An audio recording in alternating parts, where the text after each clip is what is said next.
Salut les amis et bienvenue sur votre plateforme. J'espère que vous allez très bien. D'ailleurs, moi je vais un peu bien parce que tant que l'Afrique ne serait pas libérée et libre, on ne peut pas se réjouir. Désolé les amis, on ne peut pas dire que ça va, ça ne va pas en tant que tel. Mais bon, la santé y est. C'est pour cette raison que nous sommes debout et nous sommes en train de dénoncer, nous sommes en train de combattre l'impérialisme.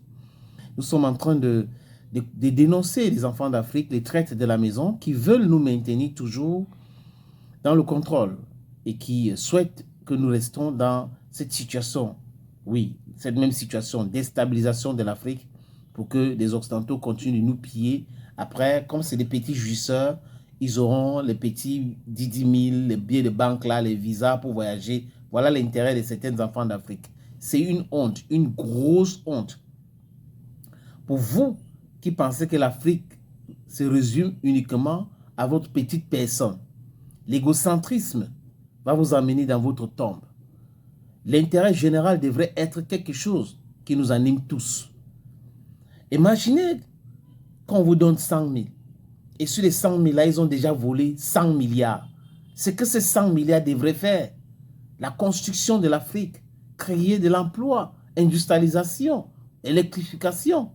Voilà les choses que ça peut aider l'Afrique. Mais vous êtes dans cette complicité sourdite, idiote, stupide même à la limite.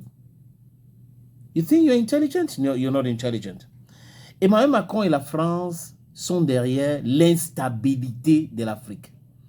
C'est pas moi qui le dis. Pour ceux qui ont suivi l'interview fleuve du président Abdurrahman Tiani, il a été clair. Il a parlé du Nigeria, comment la France aurait donné l'argent à Tinubu pour maintenir l'insécurité au Nigeria, comment la France finance le terrorisme partout et actuellement, comment la France est en train de former les gens au niveau de la 43e BIMA en Côte d'Ivoire pour venir déstabiliser le Sahel, le Niger et le Sahel. Nous tous, nous le savons. On connaît le rôle que joue Patrice Talon dans cette déstabilisation. On connaît le rôle que joue Alassane Dramane Ouattara, qu'on appelle Dramatique Ouattara. Oui, parce qu'on ne peut pas former des rebelles, des mercenaires en Côte d'Ivoire sans que Ouattara ne soit au courant. Donc la France est tellement en train de faire ça avec la complicité d'Alassane Dramane Ouattara, qui est plus français dans sa tête qu'africaine, qui préfère protéger les intérêts noirs, dangereux de la France que les intérêts de la Côte d'Ivoire et les intérêts de l'Afrique. La France, c'est pour les Français. Mais l'Afrique est encore pour les Français. Vous comprenez grand chose dans cette démarche? Dans ce que je viens de dire là? Non, c'est une idiotie totale. L'Afrique, c'est pour les Africains. Notre continent nous appartient. Il y a une chaîne en Algérie qui fait un travail journalistique formidable. AI24 News. Ils ont montré un documentaire. Et dans ce documentaire, il y a un monsieur, un terroriste qui a parlé. Donc, il a combattu dans les rangs de Daesh, l'État islamique, Mohamed Amin Aïssaou. Il dit dans ce documentaire, au début même du documentaire, que la France l'a contacté à travers la DGSE. Et la France lui a proposé 50 000 euros.